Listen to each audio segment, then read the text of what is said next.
આજ તો રાતના 1 વાગે આવી ગયા કુંભણિયા ભજીયા ખાવા ને એમાંય વરસાદ આવી ગયો। આજ તો નવરાત્રીનો છેલ્લો દિવસ હતો એટલે આવી ગયા ઝાલાશેરીમાં નોરતા જોવા।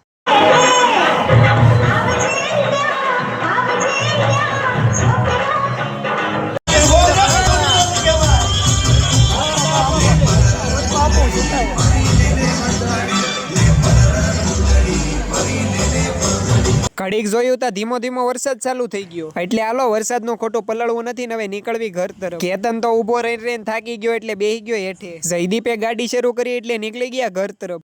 રસ્તામાં આ બધા છોકરા ભજીયાની લારી જોઈ ગયા એટલે ભજીયા ખાવાનું વેન કર્યું ને મારી પેલા પૂગી ગયા। એટલે પછી સુરાભાઈને કીધું આવા વરસાદના હાદા ભજીયા ને કુંભણિયા ભજીયા બનાવી નાખો મિક્સમાં। તો બની ગયા છે મસ્ત મજાના ગરમા ગરમ ભજીયા અને હાલો હવે આવા વરસાદની બાકાજીકી બોલાવી દઈ। ભાઈબંધો આરે ભજીયાનો પ્રોગ્રામ કરવી એમાં તો મજા આવે પણ આજે તે સંત કૃપાના ભજીયા ખાવાની મોજ પડી ગઈ હો। જોરદાર હો, બાકી કાંઈ ન ઘટે। તમે ક્યારે સંત કૃપાના કુંભણિયા ભજીયા ખાધા છે કે નહીં જરા કરી દેજો કોમેન્ટ। બાકી હાલો હવે હું તો વરસાદના વાતાવરણમાં બાકાજીકી બોલાવી દઉં। ભજીયા ખાઈને નીકળી ગયા ઘર તરફ અને ઘડિયાળમાં જોયું તો 1 વાગવા આવ્યો હતો। આ બે ભાઈબંધ મને ઘરે ઉતારી ગયા એટલે બેને ટાટા બાય બાય કહીને આવી ગયો ઘરે। તો આજનો વ્લોગ અહીંયા સુધી જ તે વ્લોગ કેવો લાગ્યો કોમેન્ટ કરવાનું ન ભૂલતા અને આવા મસ્ત મજાના વ્લોગ જોવા માટે ફોલો કરી દેજો।